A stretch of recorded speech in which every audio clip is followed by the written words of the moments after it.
Hey everybody, I just thought I'd come on here and just make a quick video while I'm waiting for my stomach to settle down. I made the mistake of having steak for dinner, and red meats is one of the things that triggers my stomach, which is all associated to my endometriosis, so my stomach's not very happy with me right now. And I mean, to add fire to fire, I had like a pepper and onion stir fry on top with sour cream. So, all of those things combined, not sitting well with my stomach right now. So, I can't go to sleep until that goes away. So I thought I would just come on here and tell you guys about my appointment that I finally had today with my OBGYN. I had talked to him on the phone a few weeks ago, so we were able to book an appointment for today for me to come in. Now that COVID is starting to kind of linger, like everything, more stuff is opening up now, like doctor's offices and stuff like that. So you're able to like get an appointment for pretty much anything now within reason. If they feel that they need to see you, then they'll see you. If not, then they'll diagnose you over the phone or whatever, prescribe you something, send a prescription to your pharmacy, yada, yada, yada. So I saw my OBGYN today. I talked to him about how I've been feeling. A few weeks ago, I told him I've been having really bad cramping basically all month long. I'll maybe get like a week break every month in between ovulation and my actual period. I will have like cramping and pain almost constantly. Last week there was a good 3 days where I was curled up in a ball on the couch just wanting to die because I was in so much pain.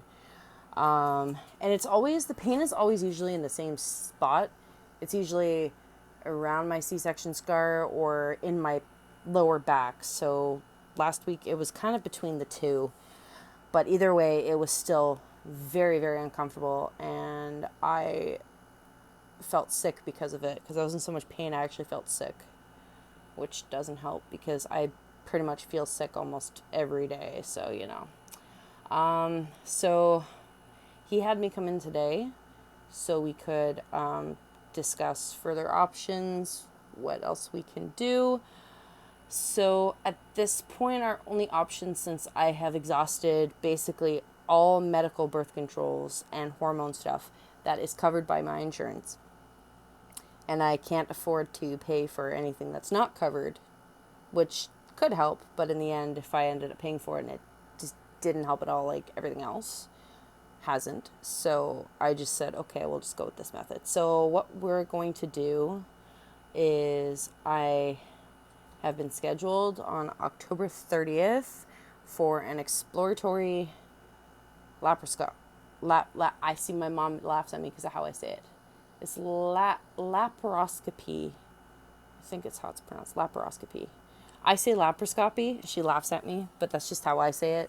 That's because that's how it's spelled, so that's how I pronounce it. But no, it's laparoscopy, which is basically, for those that don't know, they make like 3 little incisions in your stomach. They make one just below your belly button and then one on each side of your stomach.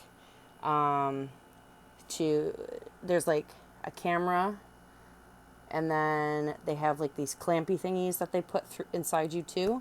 Obviously, I'll be sedated for it. I'm not going to feel any of it until I wake. Well, I mean, when I wake up, I'll probably feel it. But I mean, they're going to fully put me under. It's basically, they go in and they check around my ovaries, in my uterus, and in that area to see if there's any endometrium, which is the lining that does not shed during your period, which is what causes the pain. So he said they'll either find some or they won't find any. I'm kind of hoping they do find it, because then they can nip it in the bud right there, get it out, and hopefully I'll feel better.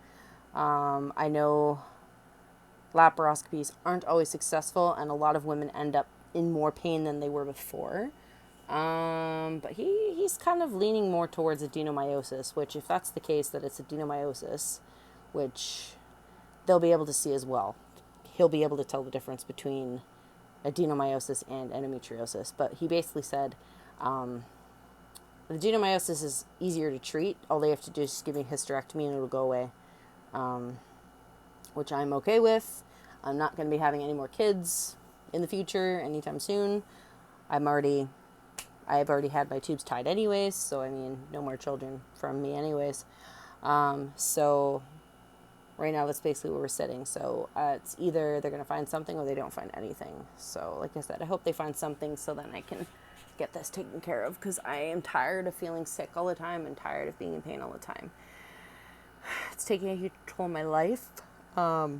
It's making it hard for me to play with the kids because I'm always feeling so like awful all the time. Or I'm always tired. I can't get up in the morning because I was up late in pain, so I can't sleep. So yeah, it should be interesting. But I'm really nervous, as any surgery. And as most of you know, I've had 2 major surgeries. I've had 2 C-sections. So there's risks with any kind of surgery. This one does have a lot more risks, which I'm kind of scared about.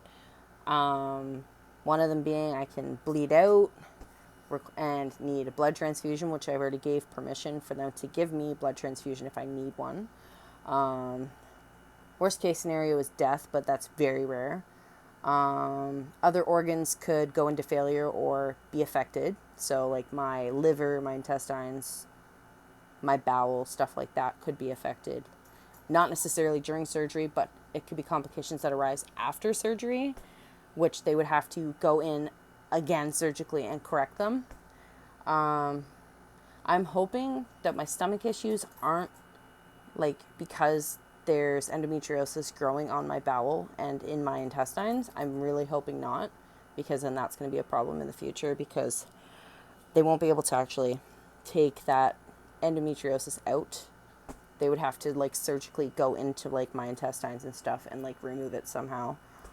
I don't know how they do it. I don't want to think about that because that's just going to terrify me. But yeah, they're going to have me come in. My surgery is scheduled for 1:00 in the afternoon that day, but I have to be at the hospital for 11 in the morning to prep. They have to do blood work to find out my blood type, so they have my blood type set aside in case I need it.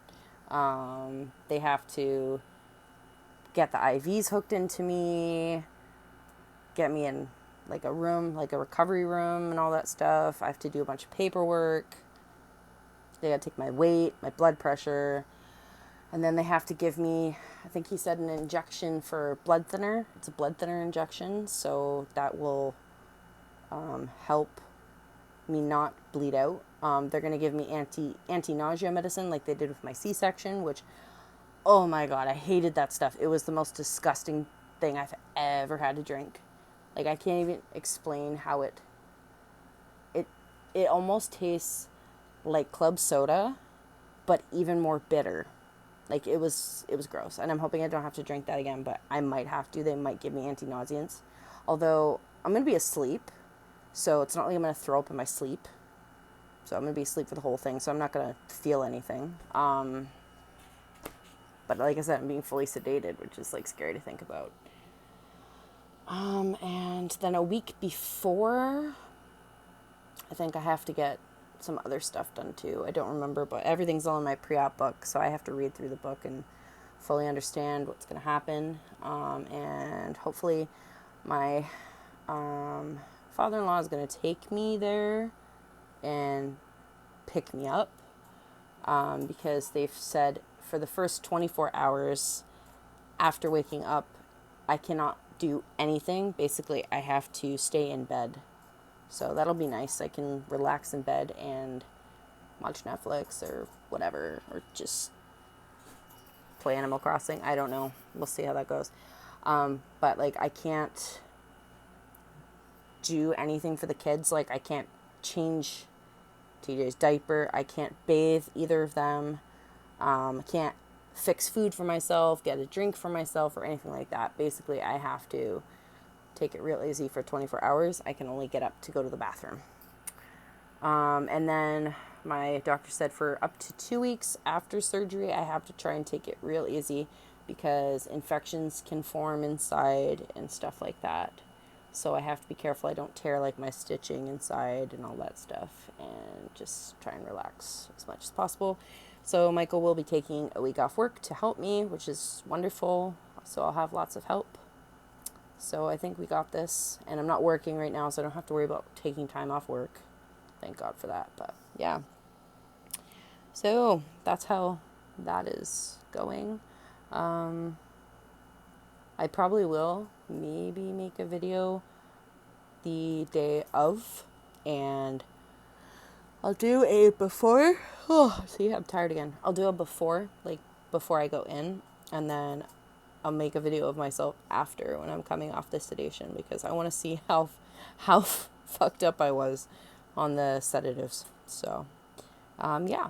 So that's how that's gonna go. I'm really nervous. Anyone watching care to share their stories in the comments, or send me a message or anything like that, or have any tips for me, anything, any foods or anything I should avoid before I go, because I know I have to stop eating at midnight the night before, but I can drink clear fluids up to 3 hours before I go in. So basically I have to stop drinking at like 8 o'clock in the morning. So yeah, feel free to comment below if you like. As always, thank you everyone for watching, and I'm gonna try and do another ASMR video, like a fresh one, in the next few days if I'm able to, seeing how my stomach feels. I do still have 4 more saved that I have to upload, 4 older ones, so I'm gonna try and get those up over time. So yeah, so I hope you all are well, and I will talk to you all soon. Bye.